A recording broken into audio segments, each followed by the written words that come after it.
Kaifa anta iku kaya apa utai sira piye keadaane sampeyan aingala aikalin anta tegese ngatasen dinjine suwi-suwi dinjine tingkah anta sira ya maksudnya gimana kabar panjenengan wakola mongko dawuh sapa bagi utama Ana utai sunikum maula sakane Bendoro.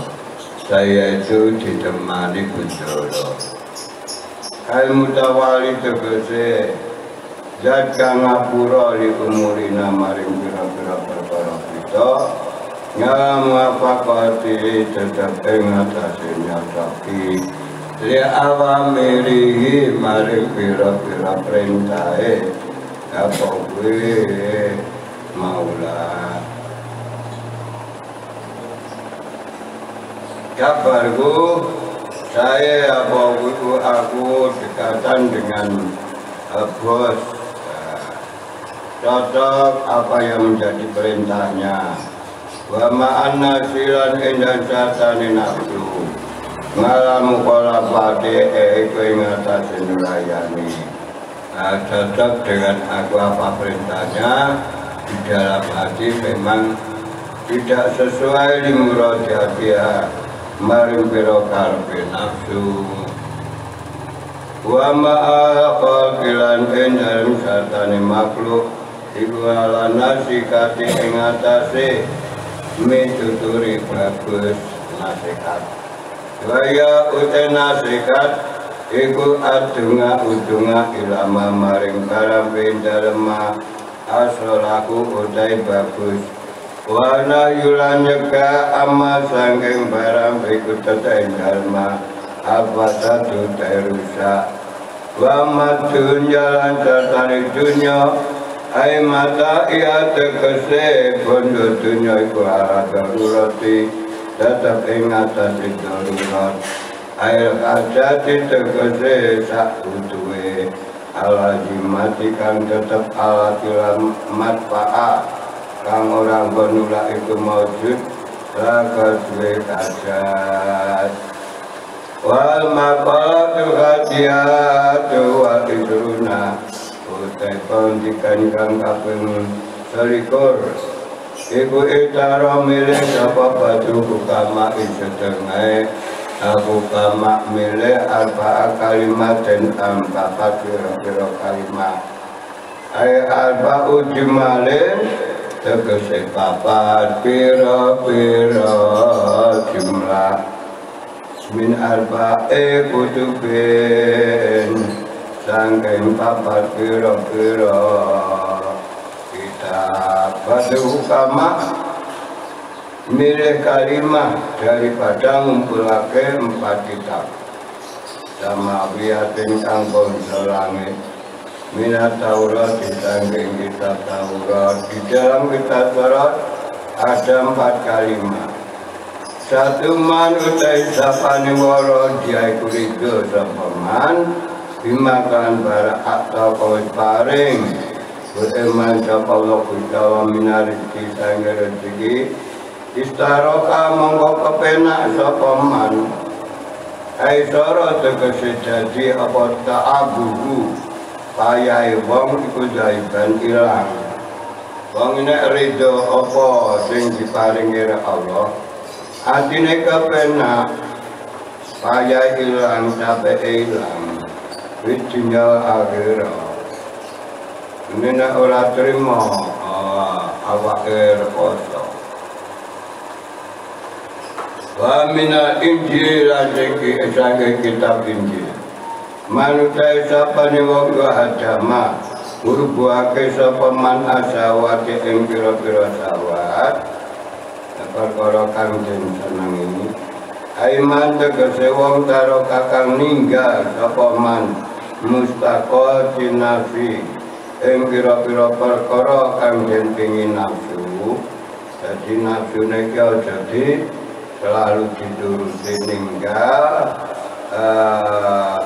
perkara sing disenengi nafsu bertolak belakang terus karo nafsu karepe agama aja nuruti nafsu, tapi nafsu itu kepengen baik dituruti an aja kang moho kuat aisara sapa man aisara kose aja mongko kuat jono aja mongko kuat aisara tegese dadi sapa man iku kawian kuat dunia akhirat. Wonten ing kitab Injil diterangkan barang siapa memerangi nafsu maka kuat orang itu di dunia dan akhirat. Manusia siapa yang tak farada itu ngijeni dewekan sapa man binafsi kelan awak dhewe menan wa bimalikan ataniman aninasi sangking dunia manungsa wong kok tak duwene awake dhewe ngrasake rasa linga-lingu dhek wong naja mongko slamet sapa man ekolasa tegese slamet sapa man minahara sangking dosaan wa dalan ada ngandung sange halak di dunia dan dunia wal akhirat dan akhirat.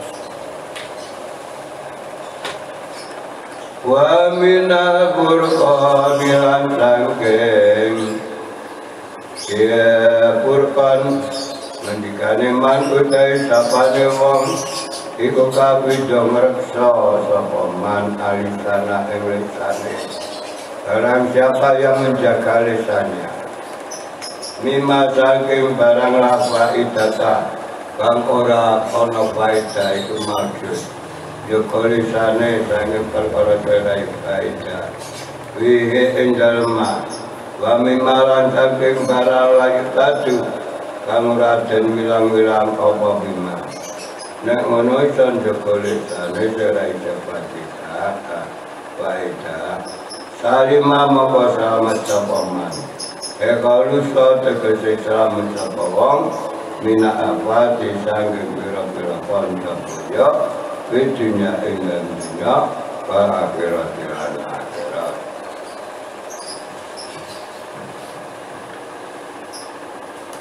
Riwayat dan riwayatake apa ana usaha Nabi sallallahu alaihi wasallam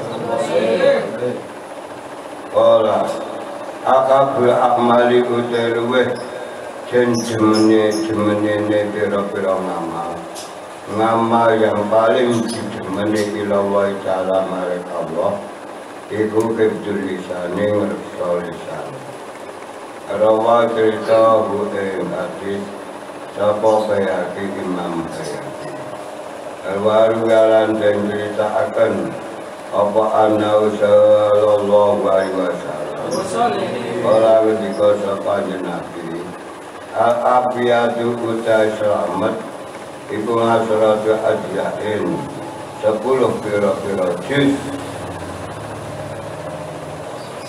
tis atur utai kang sama iku pisinti ketetep ing dalem menang jadi keselamatan itu pokoknya nenggon sangang juz sing sama 10 yang 9 di dalam menang wa asyiratu utai kang 10 iku bil ujrati ing dalem ujrah misa ngani nabi sallallahu alaihi wasallam selamat nek wong mau menjauh dari manusia hidup sendirian di alas sana kan selamat tidak ada apa dari manusia rawane tegati sapa tairani wal maqala dosania asa wa bisuruna utai pengendikan kang kaping 20 ararikur ikungan umaro sangge umaro janu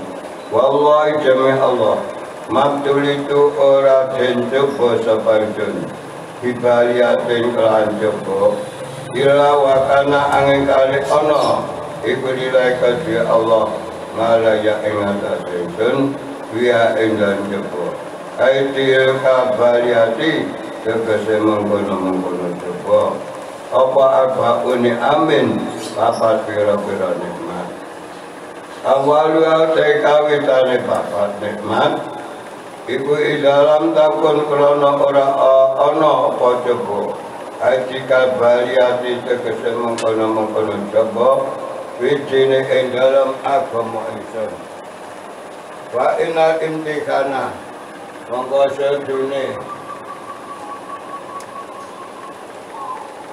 sedune cobaan wijine ing agama ka'adzamul agung mina intikali tinimbang saking cobaan badane ing awak wa malilan bondo.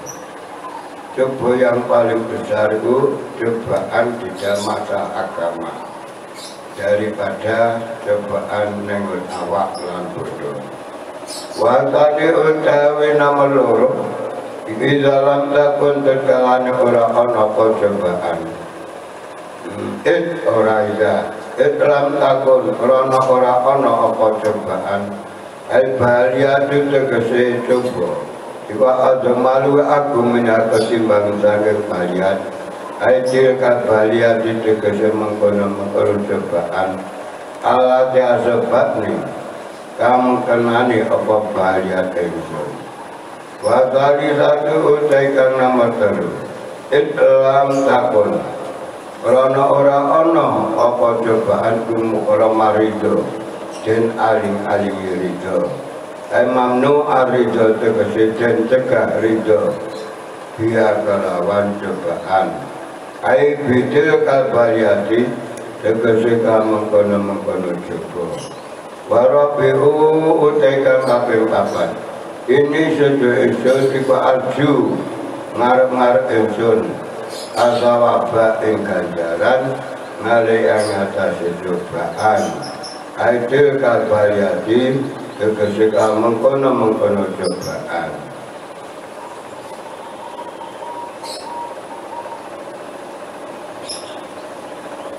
Sayyidina Umar, aku malah ngarep-ngarep ganjaran cobaan. Pada aku ngarep-ngarep ya itu bukti kapan istilah itu malah. Uang kebiasaan cobaan tak mau. Sayyidina Umar aku ada ngerti pahalanya cobaan, cuma ngarep-ngarep cobaan. Wa maqalatul salihatu wal isluna. Utai pengendikan kakabeng telulan 20 ngan Abdullah bin Mubaraki dan Abdullah bin Mubarak radhiyallahu apa ana usul Abdullah bin Mubarak iku kola inna kakiman jadune kakim wawa utai kakiman wong ya arifu kang ngerti sapa man al-umura ing pira-pira iku jamaang kolake sapa kakim ala hadisa ing pira-pira hadis. Ana kakim apa sing ngerti perkara. Ngumpulake beberapa hadis. Watara mongko milih sapa kakim minasang hadis. Ai hadis mati dise pira-pira hadis kan den kumpulake milih beberapa hadis arba'ina alfan ing 40,000 mina hadis saking pira-pira hadis amtakoti kang den pilih Imam Hakim iki mau milih hadis 40.000 hadis yang dicocoki. Cuma taruh kali-kali milih sapa kakek minasaking 40 hadis ail arba'ina afan tegese sang 40.000 hadis mila arba'ata alif alafin 40.000 dari 40.000 hadis dipilih menjadi 40.000 4.000 maksud 40 arba'ata alafin 4.000 mina hadis saking pira-pira hadis anu sampati kanjen berjalan dari 44.000 hadis Sumantara kari-kari milih sapa hakim minha sangking arba'at alafin arba'iyat alafin tegese sangking 4.000 hadis 4.000 dipilih arba'amiatin ing 400 jadi dari 4.000 dipilih 400 Bina hadisi sangking bira-bira hadis al-mustakhrajati kang dentakaken. Dari 400 masih dipilih lagi. Sumatera maka nuli milih sapa hakim. Mina sangking arba'amiatin ay arba'imiatin tegese sangking 400 dipilih arba'ina ing 40. Apa nek hadis-hadise mujalan kang den gunaken. Sumatera kari-kari milih sapa hakim minha saking 40 ay arba'ina tegese saking 40 dipilih arba'a kalimatin ing 4 pira-pira kalimat ay arba'a jumalin tegese 4 pira-pira jumlah minha hadis saking pira-pira hadis al-mustakhrajati kang den berjakan dari alias 4 kalimah ini ambilan dari pokok 40.000 hadis jadikan 4 kalimah ini yang dipilih 4 kalimah ini apa? Idahuna utai salah sijine arba'a kalimatin ikulah bikonna itu latakikonna ojo kumandel piro ojo ojo ngantek-ngantek di imra'atin melan wong wadon ailatan ma'inna tegese ojo anteng piro ilaga maring mata ojo apa-apa percaya karo wong wadon nah lebih raiso anteng hatimu wala tataminnaha lan aja percaya temenan sira ing wong wadon. Wong wadon iku cukup percaya banget ngalakuni kalin ing atase saben-saben tingkah. Kuwi kumpulan dari 40.000 hadis. Jadi 4 kali wong wadon iki cukup percaya 100%. Wong jaluk belanjan sakmene kudu raya iki disimpen dhewe iki. Ada ojo niki kumpulannya kadus terus lagu bala buddha balik orang kena orang lira juli kedua lana minal boroti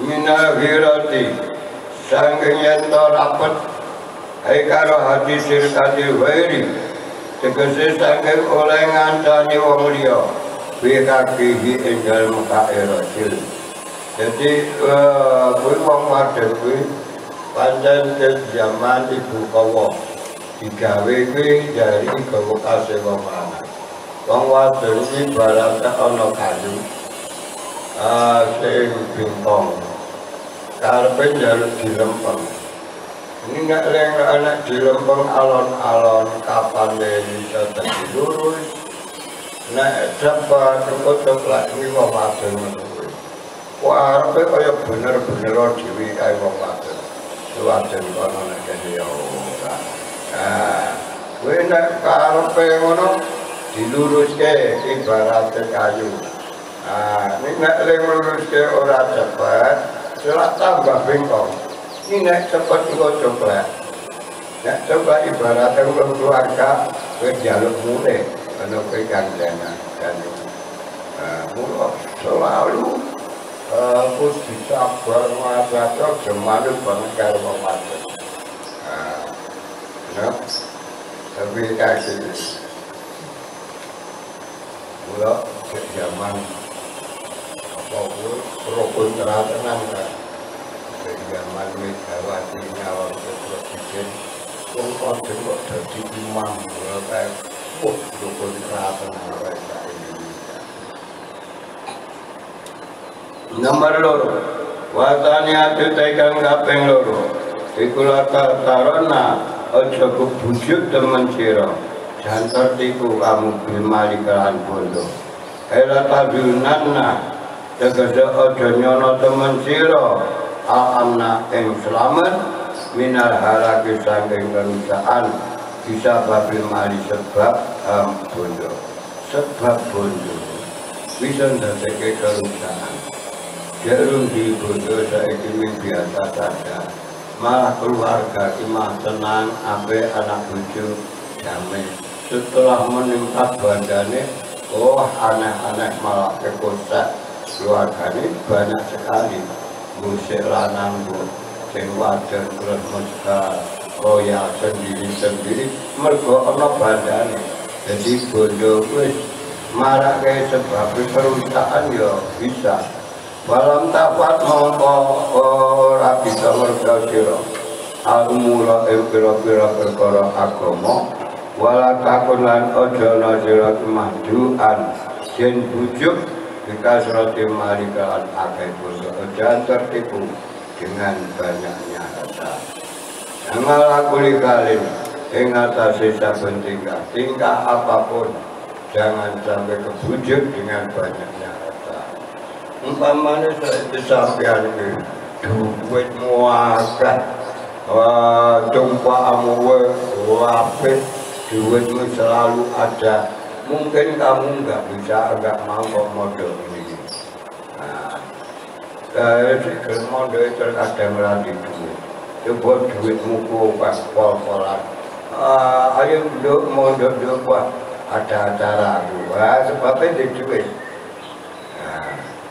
kalau gue nak duitnya wis diukur Gusti Allah nek ora di duit apa gue bisa tenang di duit oka wah layangan wae malah acara wae kon ibadahi wae bala Buddha balik ora kena ora minat ikhtiati saking hati-hati wa minta zakure akhirat lan saking eling akhirat wa tali satu tekan kaping telu la tahmil aja ngemot sira maidataka ing wadaira malan ing barang radusi kang ora kuat apa makdah ing ma kala ngendika sapa Nabi sallallahu alaihi wasallam aslu kulidain utawi asale saben-saben penyakit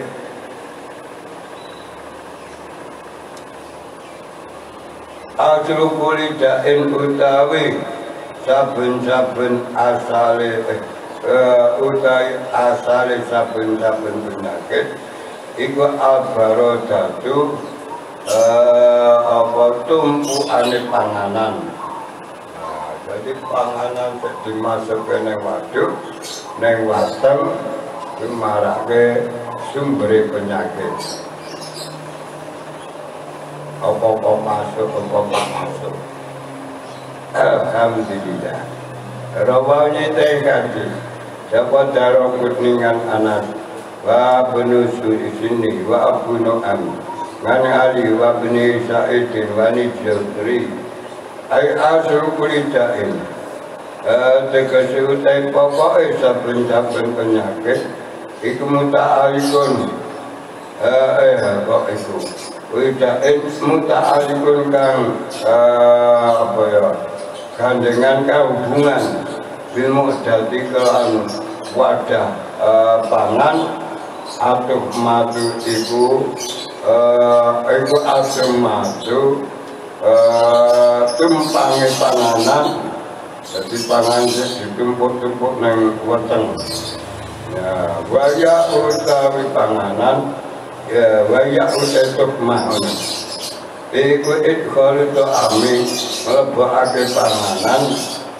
ngalato ami ing atase panganan jadi semangat mangan meneh itu memberi penyakit Bakagalan iku kaya mengkono-mengkono aslu Syarbul ma'i utawi ngombe banyu ngakibat ta'ami ing dalem ngiring-iringi panganan harus kebiasa panganan apa ngombene apa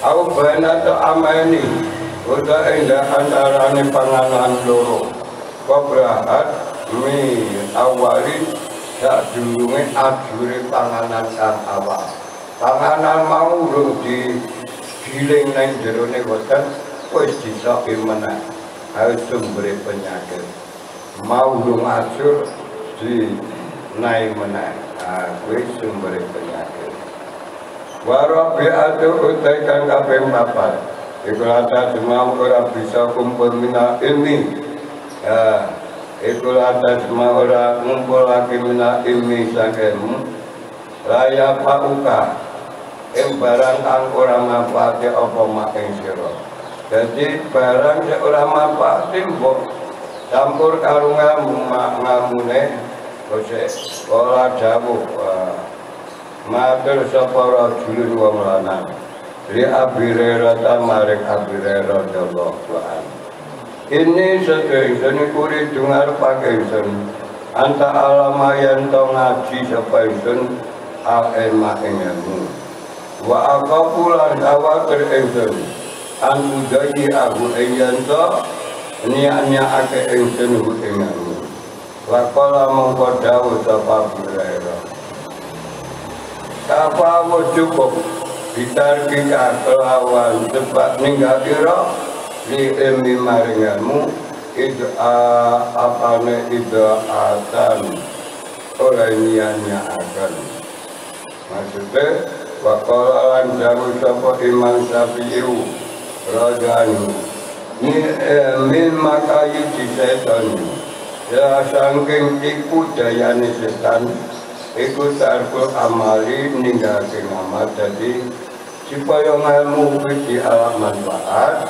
yang ilmu digunakan ayat ini tarku amali jadi tipu dayane setan iku tarku amali ninggalke amal dan ninggalke amal kaufan krana khawatir mi ayakula ini bayan tamu ucap zapaan nasi menusau inna usutini wong iku amurain wong kang pamer di anata ira amali bahasa tenu janing amal iku minajaati syaitani serta sangking pira-pira ridune setan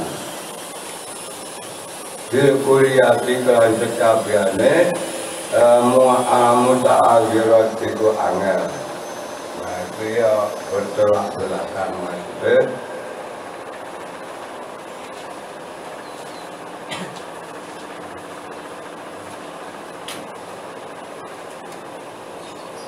kudu ngagung ilmu manfaati ilmu ana wong ninggal wah saiki umpamane sedekah utawa salat sunat wong ilmu kuwi arep kudu ngamalke. Ana wong ngamalke ilmu terus suatu saat berapa kali tidak ngamalke ora salat sunat, ora sedekah umpamane. Jadi ngapain kamu kok enggak salat sunat? Aku enggak carane pamer wong. Nah demikian itu termasuk gangguan setan. Saiki kepiye carane mengamalkan? Kau buku di alam orang pertama di alam menungsa nggak dilakoni terus maksudnya mana? Artinya hendak di alam menungsa mana iya termasuk dunia setan. Karena ada amal mina nana jahati setan. Walau wakafna mengkolamun nyatakan ingsun ang ibadah nyala kamari ing atase purna rata adara mongko yakti angel apa istighfar katumpul bisa ing kanthi mina ibadati sange pira-pira ibadah cocok dengan hati segini-gini itu aneh. Saya penting saya itu bukurana Allah, bukurana manusia. Saya penting lakoni terus. Aku nak ikhlas sesuai sama terapi jiwa. Wadari kata mengkono istighfar. Iku yujibun kaka padari abitalata enganggu. Tiga kamu teh bicara iku aksa. Goro di setan luwih pol-pole sejane setan. Walida lan karana arah iki ora jauh sapa badung setengah ulama. Siru lumaku sira kabeh. Siru lumaku sira kabeh. Ngalallahi ing atase Allah. Murujan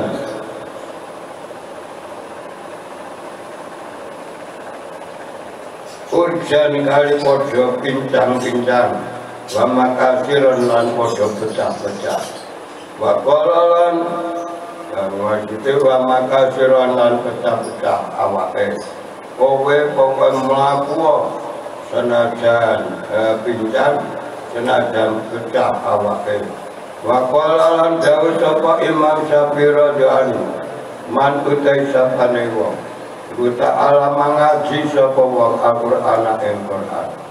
Ngajumat mongko agung apa kimatu regane wong.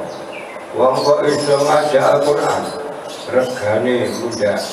Wa man ansapane wong ta'ala maiku ngaji sapa man.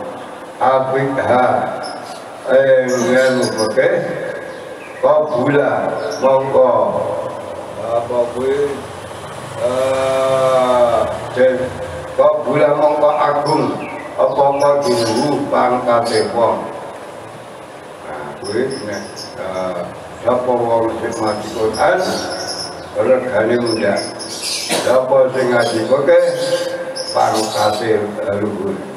Wa manan sapane wong kata bakal nulis sapa mas al-hadisa ing hadis kawiat mongko kuat apa kujadu kujaman wong sing biasa kanyu hadis mbok jadi menang sampean kalah waman utai sapane wong ta'ala makan ngaji sapa man al-hisab ing ilmu hisab jajala mongko apa kuwi jajala mongko apa kuwi jenenge absir apa ra'yuhu akalima wa manan sapane wong ta'ala maka ngaji sapa man kang belajar sapa man al-arabia ing bahasa Arab roko mongko tipis apa tabuhu wa tekeman nek belajar bahasa Arab wa tipis ora keras mbok nek bahasa Inggris. Waman utai sapane wong lam yasun kang ora ngreksa sapa man nafsu ing awak dhewe man lan yafu mongko ora manfaati ing wong apa ngelmune man wong kok ora iso ngreksa njogo awake dhewe berarti ngelmune ora iso ora manfaat.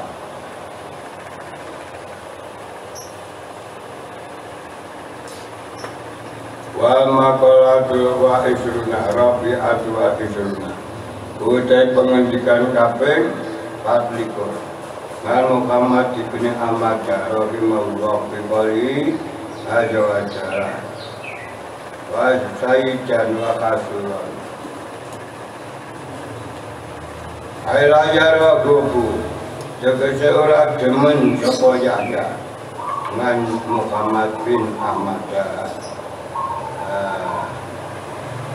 rahimahullah bikali azza wa jalla sayyidan wa kasuran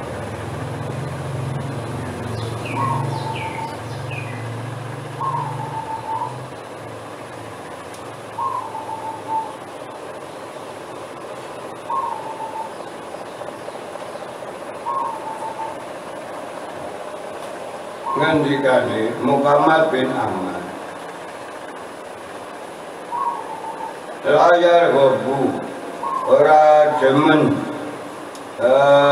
sapa Muhammad bin Ahmad kakaknya Nabi ini demen pinisain dari wong wadon oleh ora seneng karo wadon lali ajin ora krana apese anapa baliman syahwati balik krana nyegah syahwat pakot tokping aku nyegah syahwat wa nabiyalan dadi nabi minasolihin sanggeng wong-wong kang padha saleh.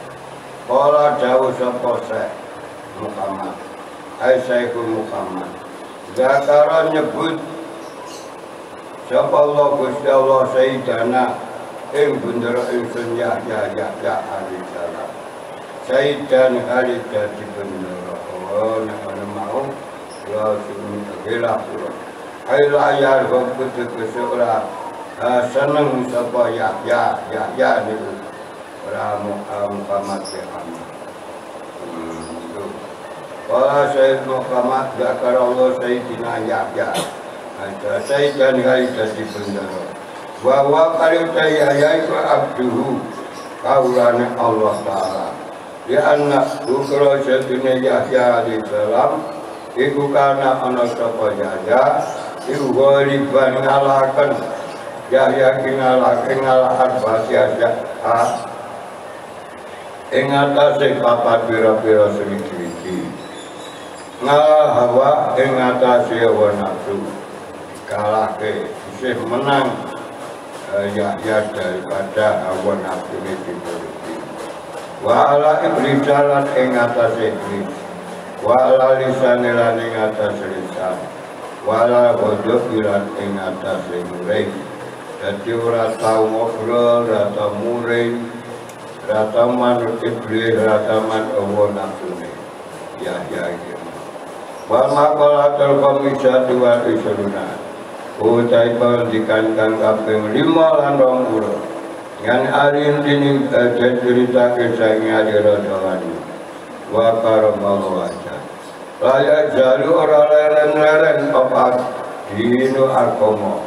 Wa dunya lan dunya iku imani pertelo karone tegese ayo hira ini tegese katon karone dunya karo agama kita terus madama selagine tetep apa arbaja apa pira-pira perkara asal 4 perkara ni masih ada maka dunya karo agama tetep lama mongko temaki masariatin dan biasa wadama udara padami tamun tam dimana bahagia madama selagine langgeng sepanya upira-pira ujuke nek wong suke kita tetap layak baluna kang ora padha medhit pelit sepaannya dimakan barang puwilu kang den paringi sepanya emas jadi agama karo dunya wis lagine wong sugih wis padha lumo masih tetap ada.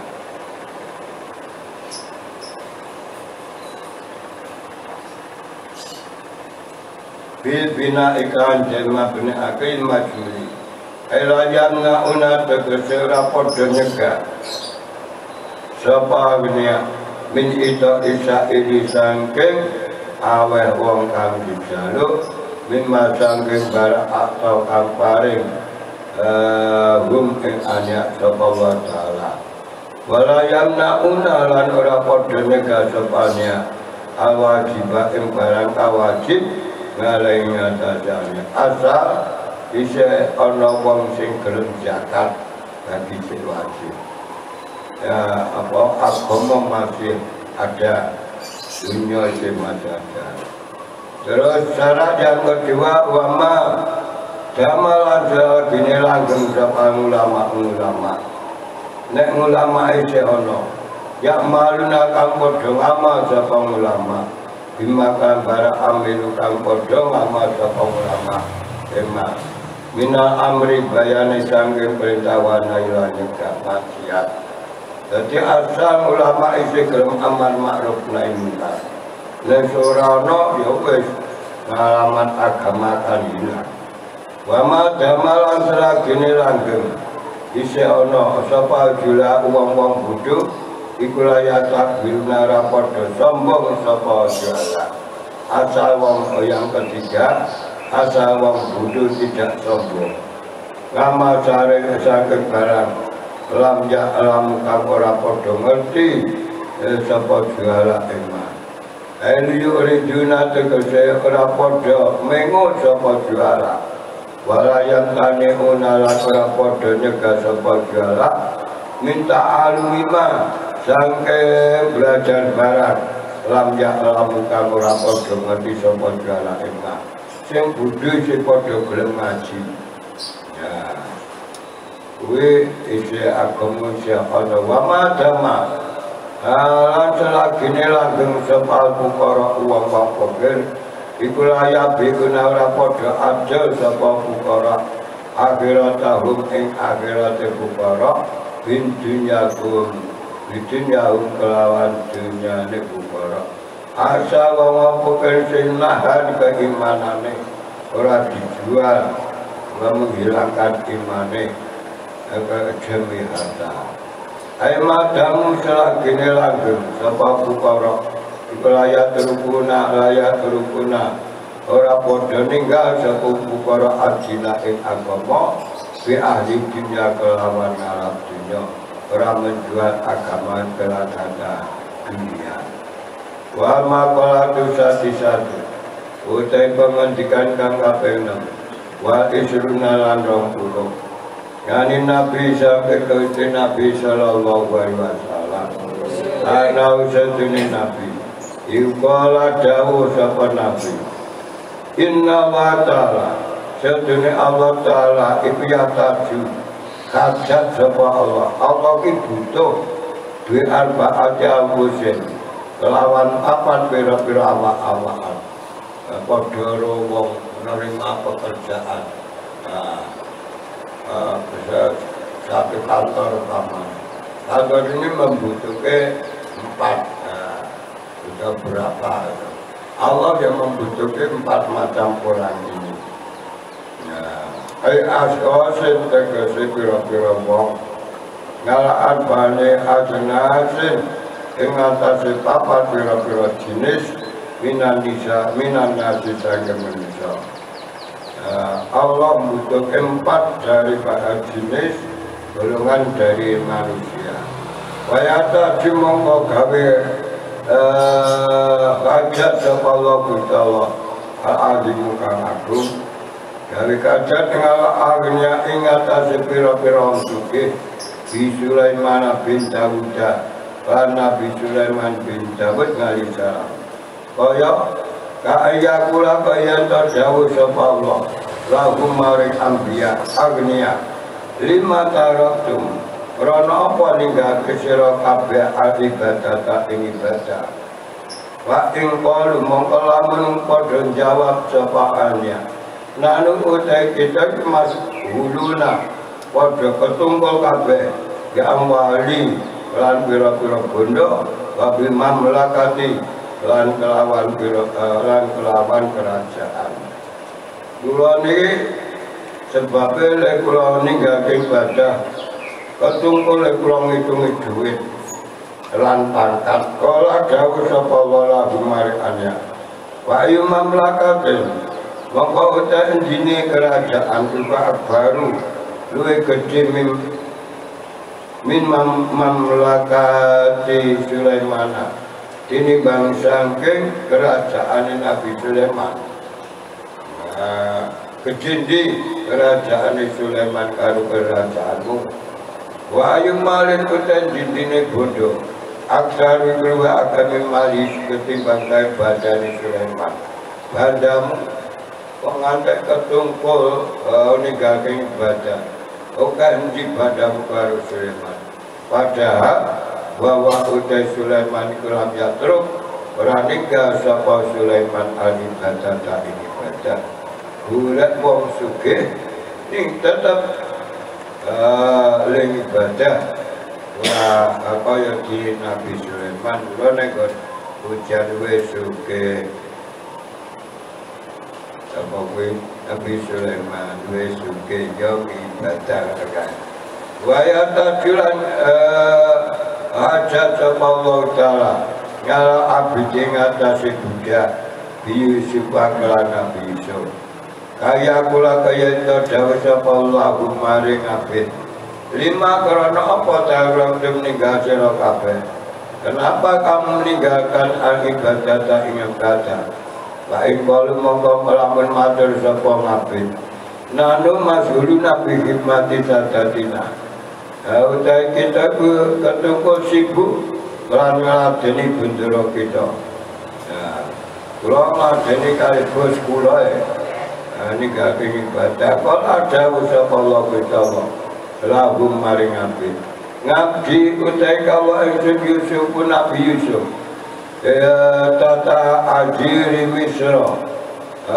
yang dalam bawaan ngajir Raja Mesir wamru'atilan bujuni ujar Yusuf sendiri menjadi bujaknya Raja Mesir Yakul Aziz lan wadone walam ya terus lan ora ninggal sapa Yusuf ibadah ing ibadah yang ketiga wayata julan hajat sapa Allah taala ngalamar ing atase wong loro bi Ayub lan Nabi Ayub alaihi salam ka ayakula ayata jauh sapa Allah taala gumarina sapa mardo sange wong loro lima taraktum karena apa ninggalke sira kabeh al-ibadah ing ibadah wa in qalu maka lamun padha jawab sapa madya nanu utai kita kemadya lara kula nembe sakit kala dawuh sapa Allah lagu maring madya ngabdi utai kala isun Ayubu Nabi Ayub iku mari lara supaya maroden kelan loro sadidan kang banget loro dengan sangat wawa kali Ayub kelam yatruk ora ninggal sapa Ayub ibadah ing ibadah ayat tajilan hajat sapa Allah taala yang keempat Allah butuh ngalamu para ing atase wong-wong fakir bi Isa kelawan Nabi Isa kaya kula kaya yen ngendika sapa Allah Gusti Allah lahum maring bukara lima krono apa cara meninggalkan sira kabeh ibadah kenapa kamu meninggalkan ibadah wa in qalu maqalamun matur sapa bukara nanu utai kita masbuluna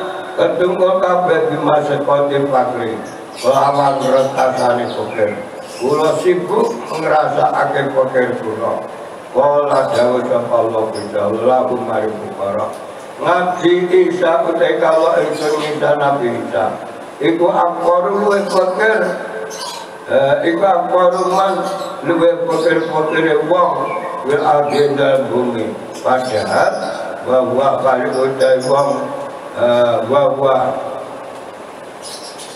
utai Nabi Isa iku lam yamlik ora duweni sapa Nabi Isa se'an bapak bisa minat dunia saking dunia walaisa mongko ora ono laikula ukai Nabi Isa apa baitun omah bahkan Nabi Isa itu tidak punya rumah wala malum lan ora ono arto wala jauh jatun lan ora ono buju wawa kali utai Isa ikulam yaturuk ora ninggal sapa Isa ibadah tak ibadah Lord terus wong Kristen kan bisa di anu karo anak tua belum bisa kira di bujur belum apa pendeta nggak punya bujur habis diangkat satu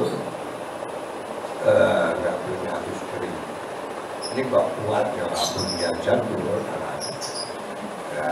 ada bos dengan tapi manusia harus itu kalau sampai tidak itu dia nggak resmi mungkin orang ngambuk wahum lam yatuk ibadah wa maqala dusabi adwa isurna Sa'id bin Hilalin Sangki Sa'id bin Hilal rahimahullah anna abda sebenarnya Allah itu tidak abnaka naba sekali yang melakukan dosa sama abda ayat syarat tegesi jadi siapa abda dalam bini uang anggani dosa mana mengkomparing nikmat siapa Allah Ta'ala ayat amat tegesi paling nikmat siapa Allah ngaring atas abda biar baik fisalin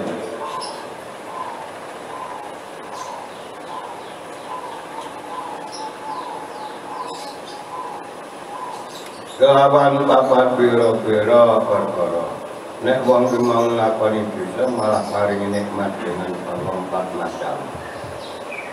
Siji layak jibu ora ngalingi sapa Allah nganu saking apa kuwi anda abda apa itu kewarasan di dalam wong ki mau nek nglakoni dosa malah sehat. Kayak wong sik berjuget-juget delok gandukan semalam tutup orang ngantuk apa. Kalau judul semalam tutup orang ngantuk. Rana wong delok ganduk kok karo liar-liar. Ayam nauhu tegese ora nyegah sapa Allah ing hamba min sikatil badane sange warase awak. Niku malah nek kowe iki seneng waras awake maksiat bae. Terus walayat tiru lan orang lahirake sapa Allah ngaling atase ngajak azam ing disane saya suruh balik nutupi sapa Allah ing hamda balik disane ditutupi dengan Allah. Aku yang nomor malah pakai dilulu. Terus wala ya akibu lan ora nyiksa sapa Allah ing hamba ing abda hamba padha ngajilan ing dalem mangsa iki. Jadi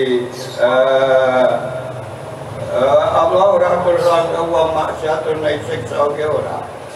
Aku saat tegese mangsa akadirotikan hadir bayung hiduhu balik nyorantai ake sapa menunda sapa Allah ing abda walam yuhmiluhu lan ora niat akan sapa Allah ing abda wa kukiya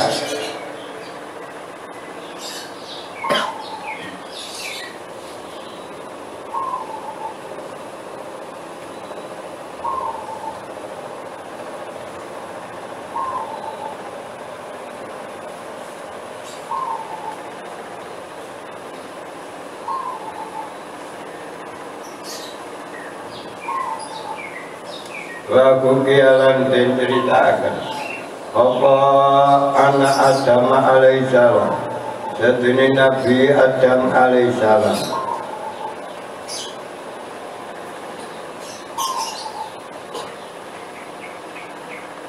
ada sebutan Nabi selain Nabi Muhammad dan jawab dia alaihi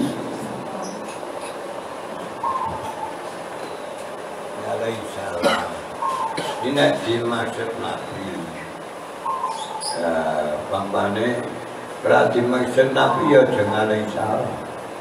Pampane ini. Warna di ane Purwokerto. Lupa apa bisa apa bisa ada alaihissalam. Jora. Terus mana? Kowe mau neng pawon neng dapur harus apa karo Yusuf alaihissalam. Ya ora kok disebut Nabi. Kala ngendika dawuh sapa Adam inna Allah hasadune Allah iku atau paring sapa Allah umat Muhammadin ing umat Muhammad arba'a karomatin ing patang karomat kemuliaan ma'aktoniha kang ora paring sapa Allah ing ingsun ha ing arba'a karomat. Jadi Allah itu kata dawuh Nabi Adam. Jadi Allah itu paring umat Muhammad 4 karomat dan tidak diberikan padaku. Ijaha salah suci papat yuku kabulu taubati keterimane tobat karena ono sapa Muhammad iku bimakata ono ing Mekah wa ummatul Muhammadin utai Muhammad iku jatuh guna padha tobat sapa Muhammad wikuli makanin endal saben-saben tahunan. Wayu balu mongko den trima apa taubat dulu tebate umat Muhammad. Karena ana sapa Adam. Jadi aku kena Mekah di kerama tobate. Ngono ka, kabul tobati karena Nabi Mekah. Aku ke di kerama tobate karena aku nang Mekah. Tapi nek umat Muhammad di mana saja bisa diterima sebagai satu. Wasaniatu tekan kaping 7. Ini ane sedengken kundu ana sapa ingsun. Iku bisa menganggu. Walama asa itu mengkotet kalimat jatuh ingsun. Jalani mongko ndadekaken sapa Allah ingsun mulyanan alimujud. Aku iki aku nganggu pakaian ini setelah aku maksiat dengan Allah, aku tidak pakai pakaian ada. Tapi wa ummatu Muhammadin utai umat Muhammad iku ya sunah padha maksiat sapa Muhammad muratan kali wujud. Faya bisuhu mongko manggon sapa Allah penganggoni sapa Allah hum ing umat Muhammad aku Nabi Adam maksiat radine pakaian tapi nek umat Muhammad maksiat tetap pakaian tetap sholat saling bunta kasihan mulyane umat Muhammad wasali satu tekan kaping 3 ulama asa itu nalikane maksiat ingsun warokom mengkomisah ingsun baini indah antara ingsun wa baina imra'atilan antara bujuwa dan ingsun nalikane aku maksiat karo Allah aku dipisah dengan anakku dengan istriku tapi wa ummatu Muhammadin utai umat Muhammad itu ya sunah pada maksiat sapa umat Allah Gusti Allah wala yufarikulan orang misah sapa Allah bainahum ing dalem antarane umat Muhammad wa baina azwajihim lan antarane bojone umat Muhammad. Yang ketiga wa rabi'atu tekan kaping 4 ani sedherek ngasa itu maksiat hidup di jannati ing swarga. Aku maksiat di dalam surga. Pak Rajani mongko ngetok sapa wong ingsun minasa ing surga. Aku dikeluarkan dari surga. Tapi wa umat Muhammadin utai umat Muhammad ya sunah pada maksiat sapa Muhammad Allah Taala. Kau jannati ing jabane surga. Tapi malah payu tegeluhum mongko mlebokake sapa Allahum ing umat Muhammad wa ing dalem jana ida tahu tegalane tobat sapa Muhammad malah dimasukkan ke surga ambikan surga wa maqalatu saminatu wa tujuruna utai pengendikan kan kaping 8 lan 20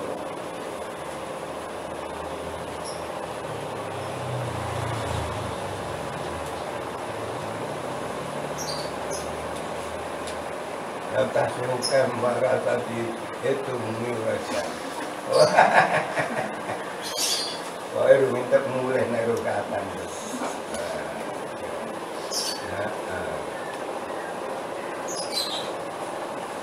Sallallahu ala Muhammad.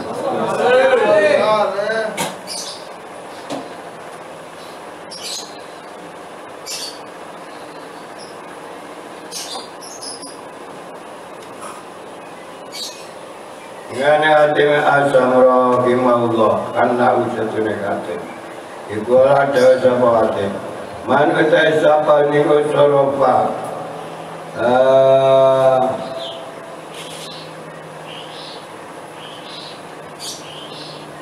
Man utai sapa niku sorofa mimo akan diinggokkan masule ditasarofaken arba'an sapa man arba'an ing papat ila arba'in maring papat barang siapa ngingokaken tegese nasarofaken padha papat maring perkara papat wajada mongko nemu sapa man ajanata ing swarga aiman tegese wong Taro kakak ninggal sopaman arba'an ing papat watawa jalan madep sopaman ila arba'in maring papat wajada mongko nemu sopaman ajanata ing swarga dinggokkan siji apa empat keempat au nauma siji turu anauma siji ninggal turu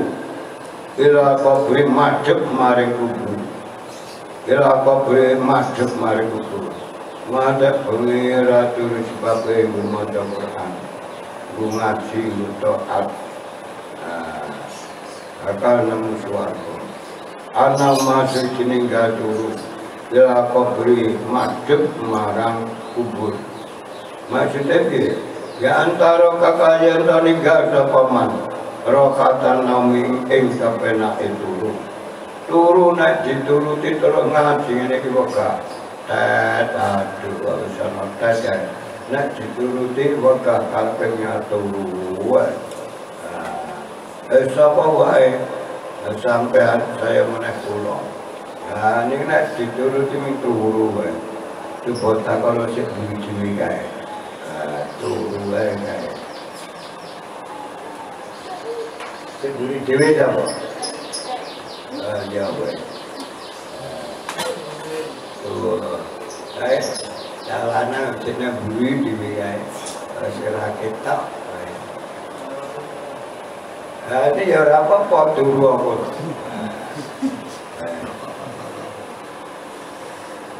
Tinggal turu sebab bubur, kajian doa turu tangi ngaji. Ajane turu tangi apa mau terus Quran wah ono-ono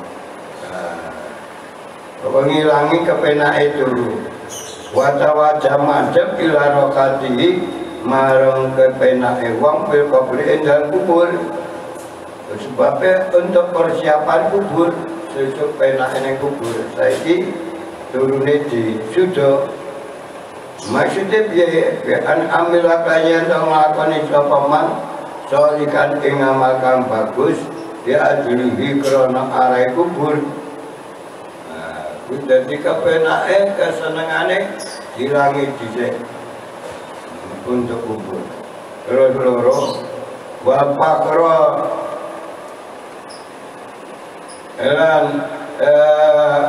ninggalaken sombong ila mijani maring timbangan ngopo sombong aku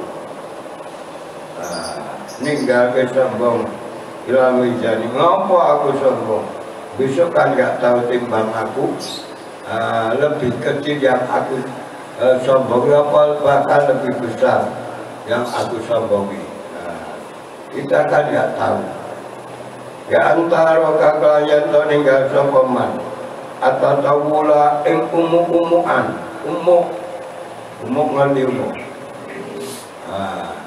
terus sombong umuk ngalana sing ngatasé manusa gaya sendiri Kita jidil manakibi lan ngitung-ngitung keutamaane. Aku kan yang lebih, aku kan yang lebih. Watawa jalan madhep sapa man ninggalke masa kuwi kabeh madhep ila amal hasanati maring pira-pira ngamal kebagusan. Jadi ninggalke apa kuwi tatawul umum mengatasi manusia, meninggalkan fakro, sombong, madhep maring amal hasan. Sebabnya apa? Li asli dia karena arai tambahi hasanat bil mizani dan timbangan, biar besok bisa memperberat timbangannya amal.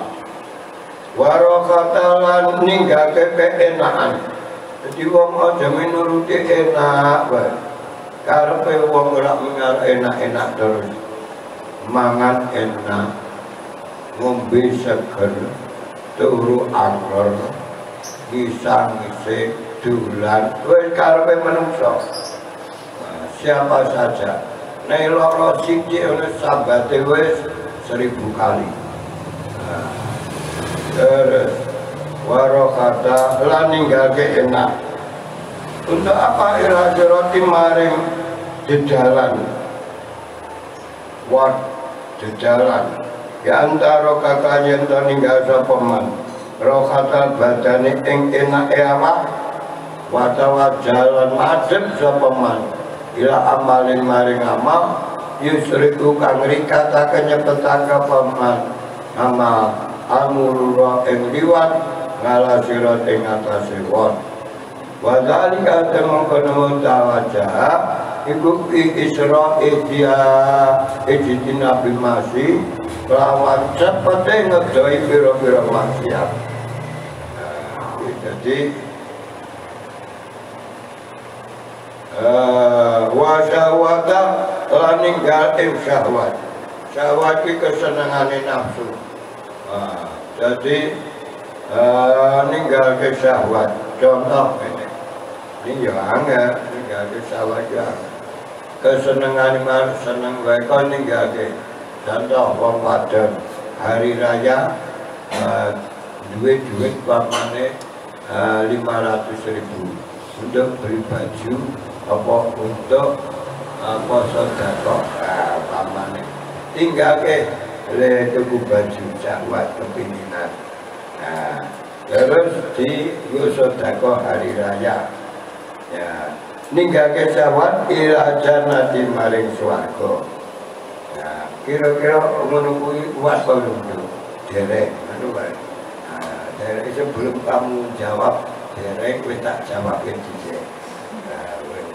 Di antara kakaknya enten ninggal sapa wong asahwata ing kesenengane nafsu. Wa tawajjahalan madhep sapa wong ila masaqati ibadati maring pira-pira rekasane ibadah.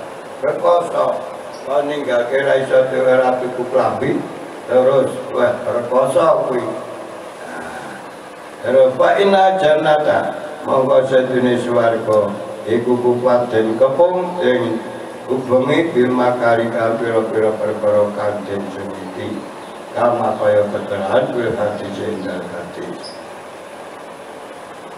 Wa makola tutasi adwal isruna utai pendidikan kaping 29 nane kami dilapapi sange kami alapapi rahimahullah apa ana setune kami iku kala dawuh sapa kami apa atur utawi papat perkara dina umuri sange pira-pira perkara tolak naiku bulati sapa kita hak papat.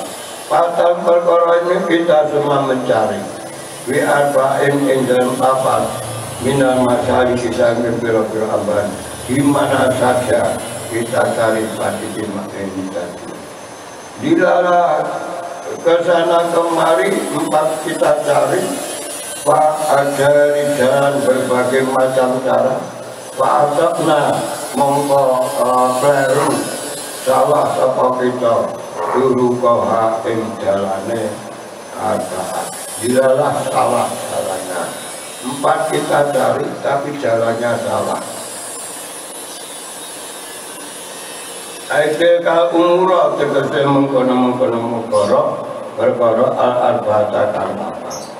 Wa wajibna mengkono kita ing papat wa arba'atin ing dalem papat umurah kaune.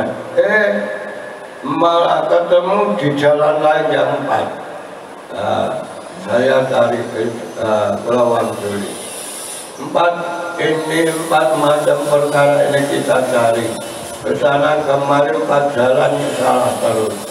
Malah ketemu dengan jalan empat yang lain. Minal masa dikisahkan kira-kira jalan ke hamba-hamba. Apa yang kita cari empat tadi? Selapna mencari kita boleh kita agina yang suku. Kita semua mencari kaya. Ayah syarat tegesi suki wimalikin dalam bondo. Kita semua mencari harta kaya. Bila kita cari bahwa jetna gumong kanemu sapa kita hueng yasar hueng gina ayo gina tegesi suki wil kana ate endang nerima ketemu jebul. Dicari kaya ke sana kemari, gak ketemu nih di dalam hati sing nerimo. Ai pirida tegese indah merida kismatikan pandemane Allah. Rida kan pandemane Allah. Kuwi yang namanya kaya.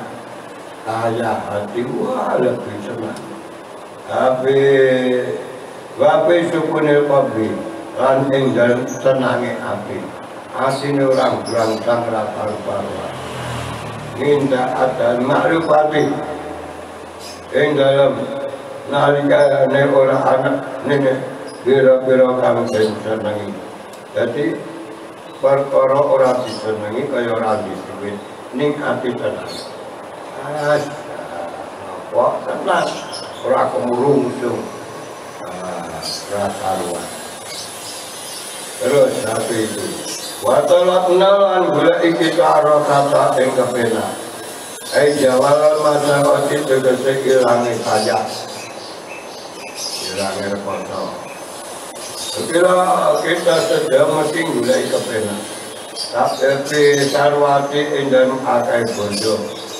Sarwati ing dalem akeh bondo kepena dengan nyanyian ada. Kasrote mari tegese akeh bondo. Tapi bahwa jatna mengkono sapa kita ing roha pikirati mari ing dalem sithik bodoh. Kepenak ing mana sithik badan. Ayo wong ora direk arep badane. Butuh turu nek ra duwe bondo. Wis turu blak wis. Mbok pintune ora dina barang wis kepenak turu blek ora dikanting barang ora masalah nek di bojo wis turu barang lilir wis tenggelane di kanting pintune di kanting sebabnya di bojo khawatir badane dicolong wong jadi jangan wis turu dadi tadi. Satu contoh mana? Neran di motor, maka pernah dilapiran. Gandeng duit bondo di motor, melaki, medisi, repot. Nek kambe nek loro, wes minyuci siji dinggo, ringgo, garing dinggo, seci garing dinggo. Salin mah kepenak. Nek sandane akeh. Alah dewe bayi karena kesal. Rekos dibondolkan. Nek bandane uga hidup kalian cukup barang. Kina-kina tidak tolong uang pak. Watalak naro kata. Ya bisa wate. Wajah nabi kata. Watalak naro nukure kita mulai kita ala zati ing dalem nikmat apa kuwi al-lazati ing pira-pira keenakan kita ki mencari enak bisa lawati zauki kelawan manisnya pengicip terus ilat bisa merasa kayak pedes asing pengen kaya mengkono pokoknya sayur ya enak, rambut enak pokoknya apa yang diicipi ilat gue enak. Terus nomor 2 wanuril bahasa yang padangi peninggal beripati waras wahuduril marjui lantekani kang denar apa yang keinginannya keturutan wikarpe winikmati indah nikmat waya usai nikmat cuma barang usida kang den sedo bitana apa manfaati. Jadi kepengen sekali enak dilala enak ini ketemu nenggono bawa jeduna mongko nemu kita hak lazat itu kira-kira keenakan pribadane ing dalem awak asofi karena enak ini nenggon malas irati mau nenggon malas buat meskipun lawu apa nak lorong lawu iwak lawu ini ambok makanan dari luar negeri buat dikirim saja enak ini lorong tetap orang enak ini kemudian lawu kampung segera raja lawu bayam enak raja lawu sambal mentah enak raja sebab waras ini biasanya waktu cilik loro kae ora doyan apa-apa malah wong doni ada gawake panganan. Nalika waras malah digawake. Yo gawa jero pada ase loro ora ngrasake enak. Terus akhirnya sik mangan yo sehat kuwi keluargane. Kuwi jadi enak panganan itu orang mergo saking istimewanya harganya yang mahal juga. Tapi enak panganan pemijit itu saking awak sehat. Coba mangan enak tapi agak apa sari awan wae rekasane raja. Wah omong mangan ngombe wae raja. Sari awan. Jadi enak itu nenggon sehat badan. Terus watalakna lan kita mencari al-ilma ilmu. Kita isi batin ing weteng kang waras. Pokoknya karepe ngaji buka sik akeh. Ngombe sik akeh. Iki enek metu. Kuwi kudu ngaji. Telakna ilmu. Enake apa ngono kuwi kok piye wajadna mongko nemu kita ing ilmu wibat nijain ing dalem weteng kang ngelih. Enake golek ngelmu kene weteng sing ngelih. Kaya saiki karo ngantuk-ngantuk. Ini nek weteng sing wareg tidak akan masuk. Wis ora cetak ada karo kosong weteng. Alung ngene iki weteng sing ngelih. Lalu turu-turu lendean tembok nek mate gitu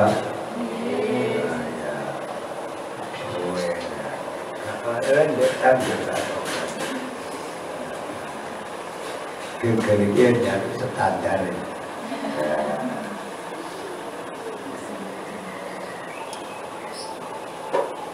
tapi nusate wadalat nalanu kita harus kau rezeki adi enggak bumi. Kita cuma mencari rezeki di bumi. Bahwa jatuna rumah nemu kita bu rezeki bisa main dari langit. Maksudnya kita mencari ngalor itu kerja. Tapi itu eneng langit. Maksudnya maksimal dengan bagi bisa main dari langit bagian dari Allah. wa maqalatu salasuna utai pengantikan kang kaping 30 iku ngan alien sinarita sing Ali radhiyallahu anhu ana usaten Ali kukula dawuh sapa Ali apa asa utai papat pira-pira perkara kali juga utai sithik apa kabirun akad kaya ta'adha mongko nampa lara sapa nasi para manungsa ilaalika kalika mengkono perkara sithik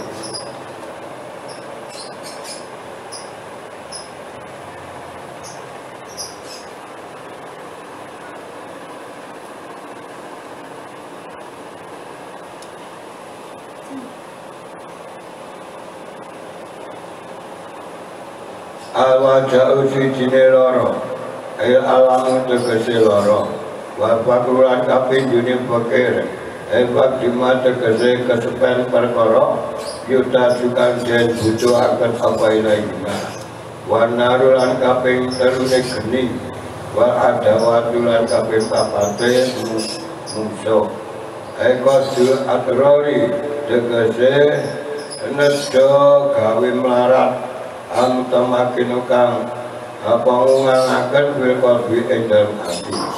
Qala dawuh sapa Rasulullah sallallahu alaihi wasallam. Rasul amal utai pokoke akal. Pada iman ta'wuj iman bilaikan awasalah kita tawadudu ngasih ilan nasi manusia.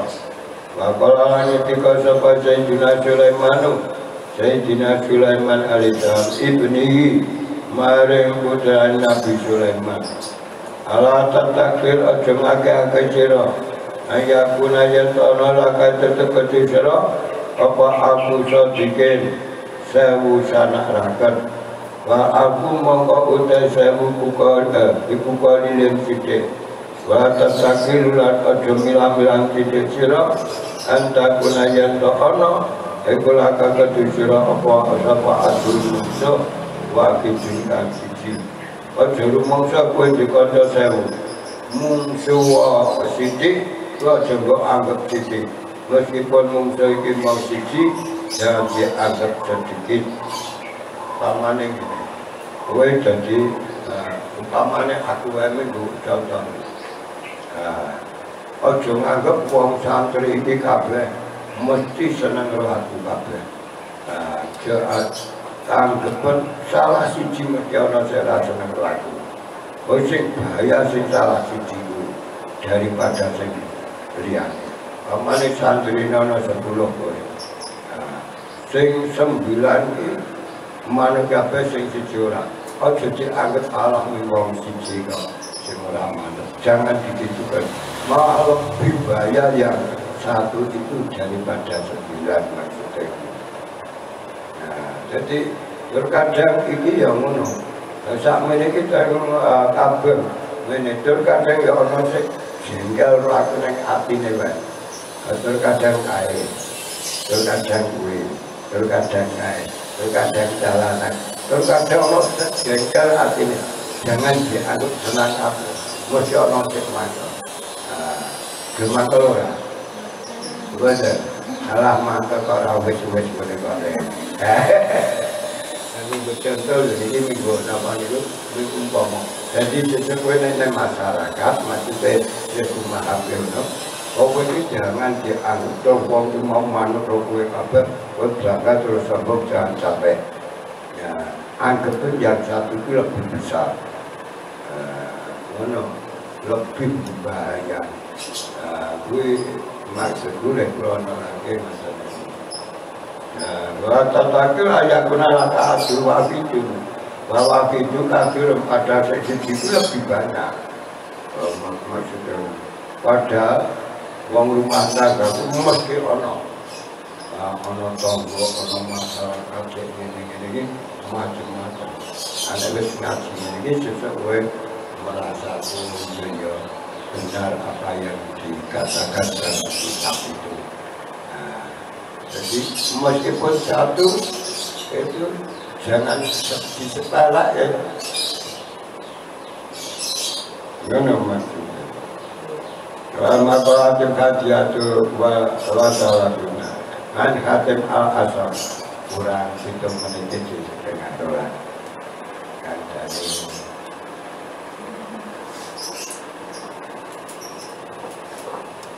hitung menit saya untuk saya hati-hati lumayan. Ia Hadiyatul Wasalatuna An Hatim Al-Asam Rahimahullah Annahu Sedunia Hatim Kuala Daud Zakwat Al-Fatihah Utek papat biro-biro perkara layak ribu kurawaro kodroha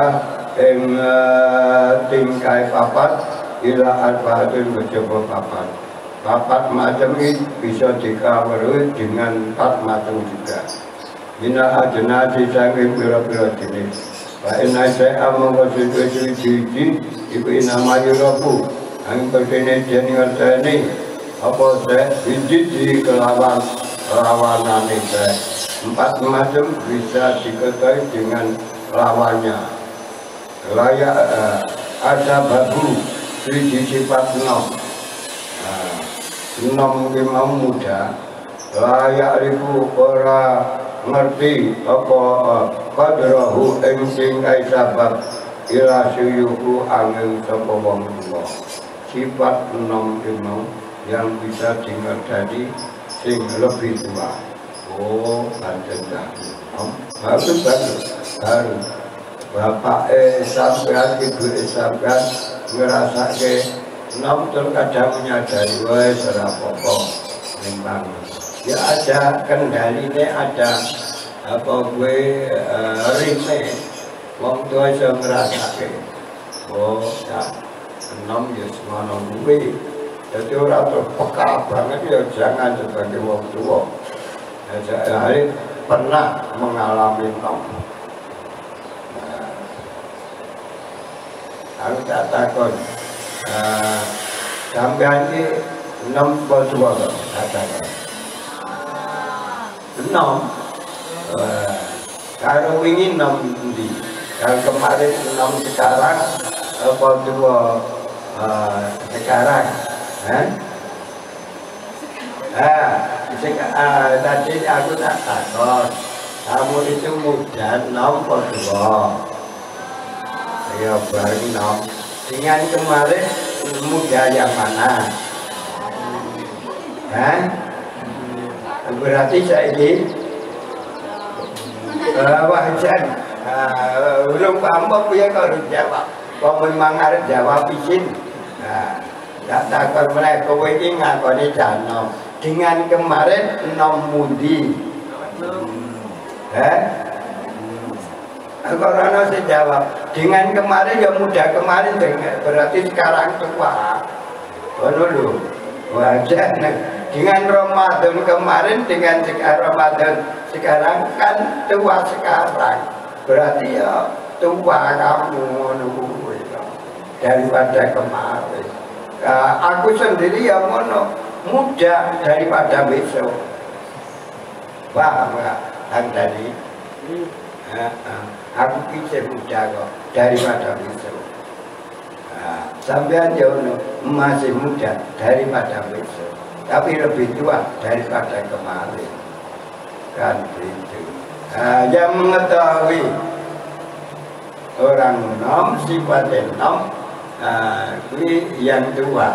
Kamu sekarang dengan ada adikmu yang mereka gini-gini menyadari, oh itu memang masih muda.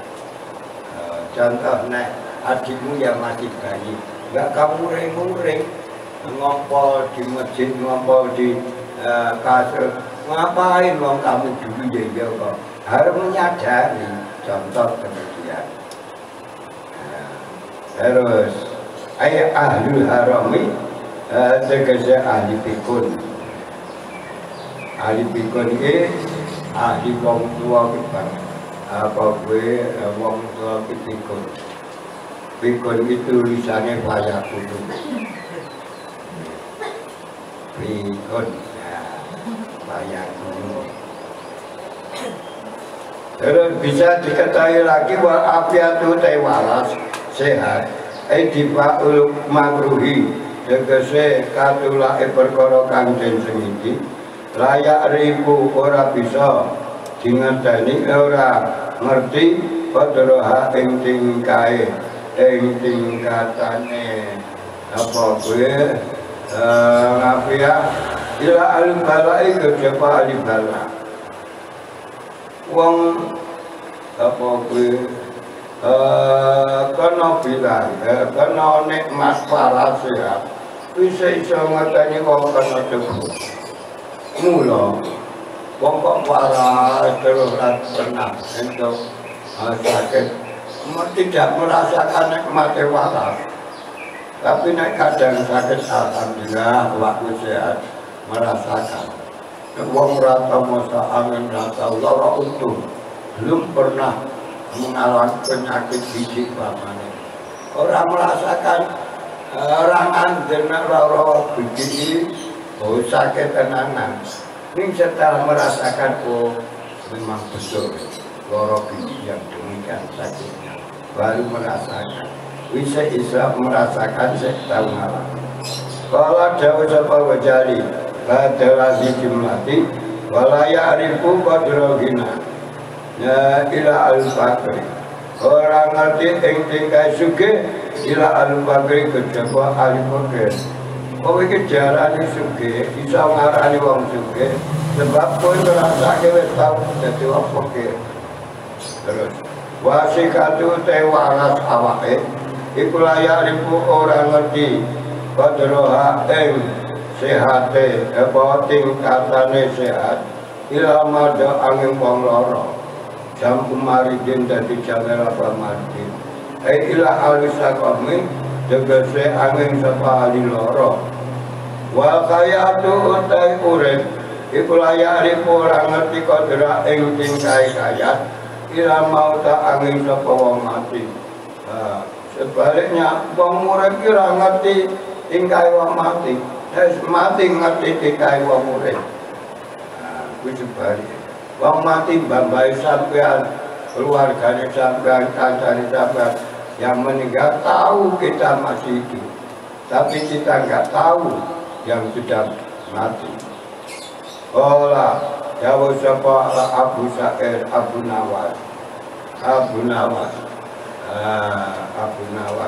rahimahullah tidak minunnya biwawas Nur Hasan Ibn Hani Hasan bin Hani Abu Nawas Abu ki bapak Nawas punika lawa wong sing kaya lawa maksude piye ora tau turu bengi sapa jenenge Hasan bin Hani enggak pernah tidur malam itu Abu Nawas wasababu tarkihi udah sebab den juri ini Hasan bi Abi Nawas ini wonten lan Abi Nawas iku ana jenenge Hasan iku kana ana sapa Hasan lau tetep Hasan apa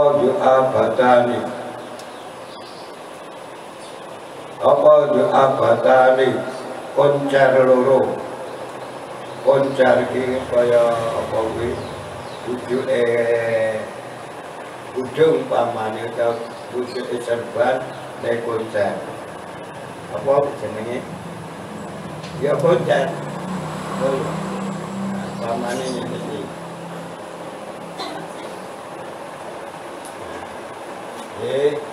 ujung atau kena iki naik koncar naik apa ya iki iki naik koncar ini apa kuwi jenenge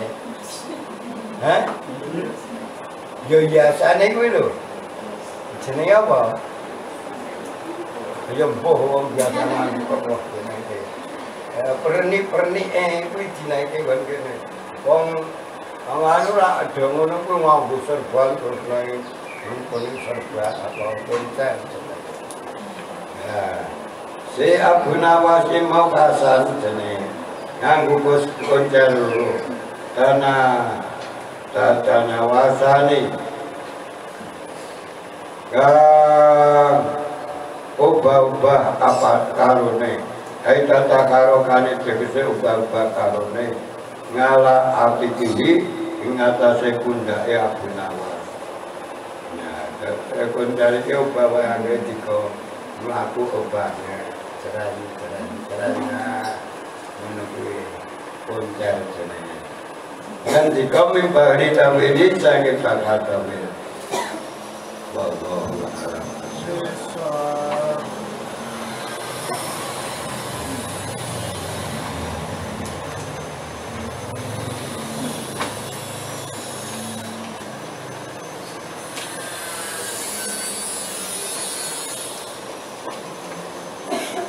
Sallallahu alaihi Muhammad.